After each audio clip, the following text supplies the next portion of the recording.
성령님 좋은 아침입니다. 이 시간 성령님을 초청합니다. 오늘도 내 안에 오셔서 하나님을 기쁘시게 드릴 것을 소원하게 해주세요.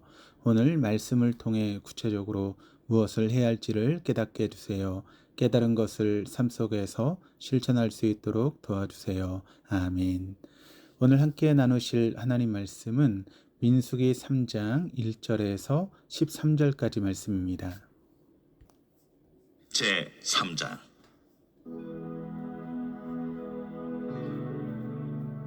여호와께서 시내산에서 모세와 말씀하실 때에 아론과 모세가 낳은 자는 이러하니라. 아론의 아들들의 이름은 이러하니 장자는 나답이요 다음은 아비후와 엘르아살과 이다말이니 이는 아론의 아들들의 이름이며 그들은 기름 부음을 받고 거룩하게 구별되어 제사장 직분을 위임받은 제사장들이라.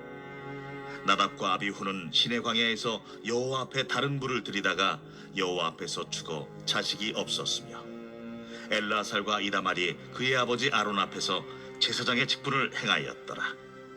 여호와께서 또 모세에게 말씀하여 이르시되 레위 지파는 나아가 제사장 아론 앞에 서서 그에게 시종하게 하라. 그들이 회막 앞에서 아론의 직무와 온 회중의 직무를 위하여 회막에서 시무하되 곧 회막의 모든 기구를 맡아 지키며 이스라엘 자손의 직무를 위하여 성막에서 시무할지니 너는 레위인을 아론과 그의 아들들에게 맡기라. 그들은 이스라엘 자손 중에서 아론에게 온전히 맡기진 자들이니라. 너는 아론과 그의 아들들을 세워 제사장 직무를 행하게 하라. 외인이 가까이 하면 죽임을 당할 것이니라. 여호와께서 모세에게 말씀하여 이르시되 보라, 내가 이스라엘 자손 중에서 레위인을 택하여 이스라엘 자손 중에 태를 열어 태어난 모든 자를 대신하게 하였은즉 레위인은 내 것이라.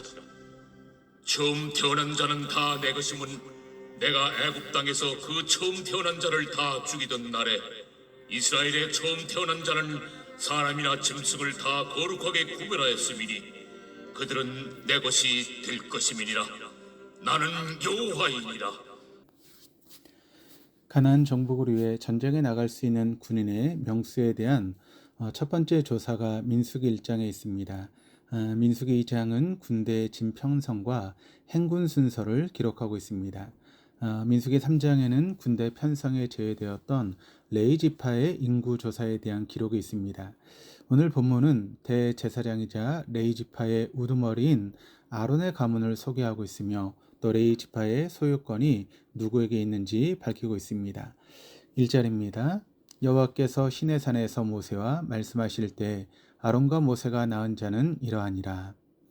여호와께서 시내산에서 모세에게 말씀하실 때는 1장 1절에서 말하는 출애굽 2년 2월 1일입니다. 때는 날을 의미합니다. 이스라엘이 출애굽한 지 12개월 2주가 지난 시점이 민수기 이야기의 시작입니다. 참고로 이스라엘이 출애굽한 날이 이스라엘 역사상 최초의 무교절, 즉 유월절 어린 양을 잡은 날, 출애굽 첫해 첫달 14일입니다. 이날은 애굽에 내린 10번째 재앙과 연관이 있습니다. 이스라엘이 출애굽한 지 12개월 2주가 지난 특별한 날에 하나님께서 모세에게 말씀하셨습니다. 아론과 모세가 낳은 자라고 하는 것은 아론과 모세의 아들들을 포함해 그들의 후손을 가리킵니다. 주목할 점은 레위인의 인구조사를 앞두고 모세의 이름보다 아론의 이름이 먼저 나왔다라고 하는 점입니다. 아론이 모세의 형이기 때문에 먼저 나왔다라기보다는 정치 지도자 성격이 강했던 모세와 달리 아론은 이스라엘의 제사장뿐만 아니라 모든 레위인을 이끄는 지도자였기 때문입니다. 2절과 3절입니다. 아론의 아들들의 이름은 이러하니 장자는 나답이요 다음은 아비후와 엘라살과 이다말이니 이는 아론의 아들들의 이름이며 그들은 기름 부음을 받고 거룩하게 구별되어 제사장 직분을 위임받은 제사장들이라. 2절에 있는 네 사람의 이름 순서는 아론의 아들로서 태어난 순서입니다. 네 사람은 제사장들이었습니다. 이들이 위임받아 제사장이 되는 과정을 보면 기름 부음을 받음과 거룩하게 구별됨입니다. 기름 부음을 받았다라고 하는 것은 스스로 자신의 머리에 기름을 부은 것이 아니라 누군가에 의해서 받았다라고 하는 의미입니다. 하나님의 뜻에 따라 모세가 그들에게 기름을 부었습니다. 기름 부음을 받는다는 의미는 거룩해짐과 선택받음입니다. 구약시대에 기름 부음을 받았던 대상은 왕과 제사장, 선지자였습니다. 이들은 선택되고 구별된 사람으로서 기름 부음을 받았습니다. 그리고 기름 부음을 받았다라고 하는 것은 하나님의 영이 함께 하심을 뜻합니다. 성령 충만을 받아야 하나님께서 수여하신 왕직, 제사장직, 선지자직을 잘 감당할 수 있습니다. 우리 역시 성령님의 충만이 있을 때 주님께 주신 사명을 잘 감당할 수 있습니다. 우리가 예수 그리스도 안에서 선택받고 기름 부음을 받았다면 세상과 구별되어 삶의 모든 영역에서 그리스도인다운 삶을 살아야 합니다. 기름 부음을 받은 자로서 만약에 주님께서 인도하시는 길을 벗어난다면 어떻게 되겠습니까? 바로 나답과 아비후의 사건을 반면교사로 삼을 수 있어야 합니다. 4절입니다. 나답과 아비후는 시내 광야에서 여호와 앞에 다른 불을 들이다가 여호와 앞에서 죽어 자식이 없었으며 엘라살과 이다말이 그의 아버지 아론의 앞에서 제사장의 직분을 행하였더라. 아론의 첫째 아들 나답과 둘째 아들 아비후는 위임받아 제사장이 되었지만 여호와 앞에서 다른 불을 들이다가 죽임을 당했습니다. 여호와 앞에 다른 불이란 하나님께서 명령하시지 않은 불을 하나님께 분향했다라고 하는 것을 뜻합니다. 나답과 아비후는 하나님에 대한 불순종으로 인해서 죽임을 당했습니다. 민수기 3장에서 레위인의 인구 조사를 앞두고 과거의 가슴 아픈 사건을 소개하는 이유가 무엇이겠습니까? 제사장들과 레위인들에게 나답과 아비후 사건을 반면교사 삼아 하나님께서 맡기신 직무를 잘 수행하라고 하는 뜻이지 않겠습니까? 그러므로 우리는 무슨 일을 하든지 하나님의 택함을 받은 자로서 세상과 구별된 자로서 살아가야 할 것입니다. 5절과 6절입니다. 여호와께서 또 모세에게 말씀하여 이르시되 레위 지파는 나아가 제사장 앞에 서서 그에게 시종하게 하라. 하나님께서 말씀하시기를 레위인은 아론 앞에 서서 아론을 섬겨야만 했습니다. 아론 앞에 서서라고 하는 말은 레위인이 아론과 긴밀하게 성막 업무를 수행했다라고 하는 뜻입니다. 그에게 시종하게 하라라고 하는 것은 아론의 지시에 따라 성소와 성막의 기구들을 설치하고 또 거두고 운반하는 일, 그러니까 제사와 관련된 업무를 돕는 일 등 여러 가지 직무를 수행하라라고 하는 뜻입니다. 하나님께서 레위 지파의 지도자가 아론임을 천명하도록 하신 것입니다. 지금의 차이가 있을지라도 중요한 점은 아론이 되었든 레위인이 되었든 오늘날 우리든 각자 맡은 일을 통해 하나님의 뜻을 따라 행함으로 하나님을 기쁘시게 하는 일입니다. 7절에서 10절입니다. 그들이 회막 앞에서 아론의 직무와 온 회중의 직무를 위하여 회막에서 심우하되 곧 회막의 모든 기구를 맡아 지키며 이스라엘 자손의 직무를 위하여 성막에서 심우할지니 너는 레위인을 아론과 그의 아들들에게 맡기라. 그들은 이스라엘 자손 중에서 아론에게 옹전히 맡겨진 자들이니라. 너는 아론과 그의 아들들을 세워 제사장 직무를 행하게 하라. 외인이 가까이 하면 죽임을 당할 것이니라.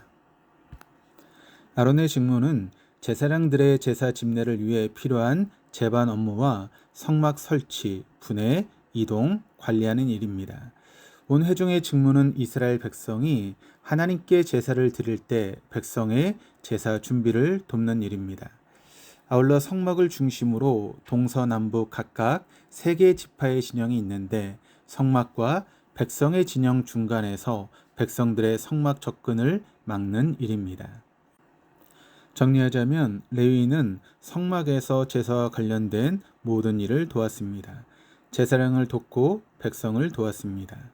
오늘 교회에서 예배를 위해 돕는 봉사자들은 레위인과 같습니다. 구약시대와 차이점이 있다면 누구든지 봉사자가 될 수 있다라고 하는 점입니다. 봉사가 힘이 들지만 봉사의 자리는 은혜의 자리이자 자기 성숙의 자리입니다. 11절 12절입니다.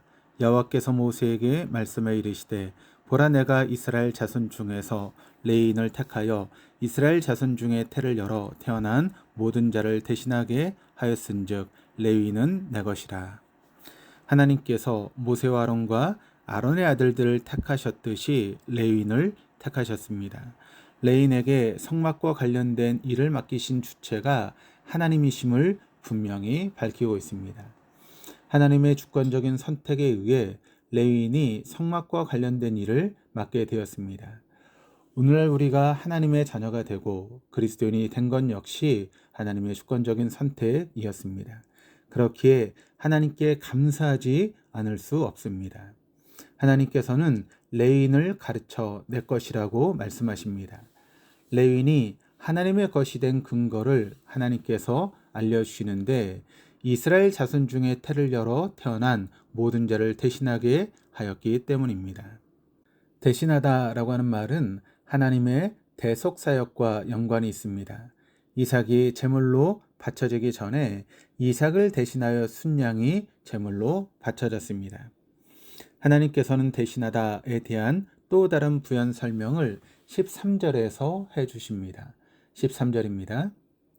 처음 태어난 자는 다 내 것임은 내가 애굽 땅에서 그 처음 태어난 자를 다 죽이던 날에 이스라엘의 처음 태어난 자는 사람이나 짐승을 다 거룩하게 구별하였음이니 그들은 내 것이 될 것입니다. 나는 여호와이니라. 처음 태어난 자는 전부 하나님의 것이라고 말씀하십니다. 처음 태어난 자란 가정에서 처음 태어난 자를 뜻합니다. 여기에는 사람뿐만 아니라 가정에서 기르는 가축도 포함이 되었습니다. 이스라엘이 출애굽할 때 10번째 재앙이 각 가정의 첫 번째 태어난 사람과 가축의 죽음이었습니다. 이스라엘 각 가정에서 이 죽음을 피하기 위해서 유월절 어린 양의 피를 문설주와 문인방에 바르는 것입니다. 문설주와 인방은 문의 양쪽 기둥과 그 기둥 위에 놓인 가로재를 뜻합니다.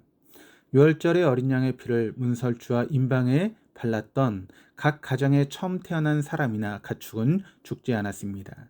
대신하여 유월절 어린 양이 죽었습니다. 그래서 처음 태어난 자는 전부 하나님의 것이 된 것입니다. 하나님께서 내 것이라고 본문에서 3번이나 말씀하십니다. 12절에 1번, 13절에 2번입니다. 하나님께서 내 것이라고 말씀하실 때 12절에서는 그 근거의 주요 어구가 대신하여라고 한 말이라면 13절에서는 거룩하게 구별하였음이니다입니다.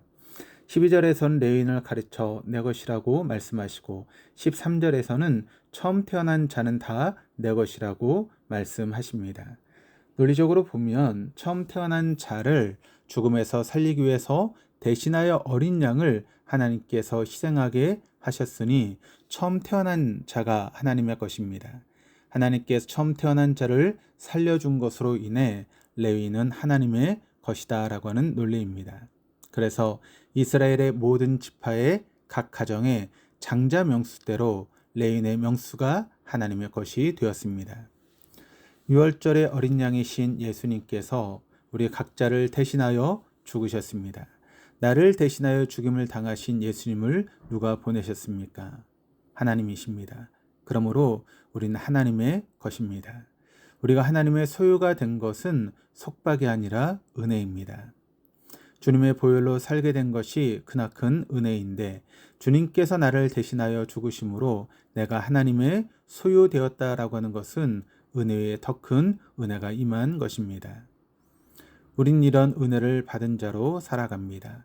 주님의 십자가 보혈이 없었더라면 결코 받을 수 없는 은혜입니다.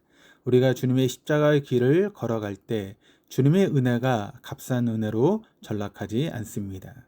이를 생각하며 오늘도 십자가의 길을 잘 걸어갈 수 있는 우리 모두가 될 수 있기를 주님의 이름으로 축복합니다. 기도하시겠습니다. 하나님 아버지, 저희를 거룩하게 하시어 세상과 구별된 삶을 살아갈 수 있도록 저희를 대신하여 예수님의 십자가에 달리게 하셨음을 잊지 않게 하여 주시옵소서. 주님께서 십자가에 설리신 피로 말미암아 저희가 하나님의 것이 되었음도 잊지 않게 하시옵소서. 저희가 하나님의 소유가 된 백성, 하나님의 자녀로서 주님께서 가신 십자가의 길을 잘 따라가게 하여 주옵소서. 세상과 구별된 삶을 살아갈 수 있도록 도와주옵소서. 감사드리며 예수 그리스도 이름으로 기도드립니다. 아멘.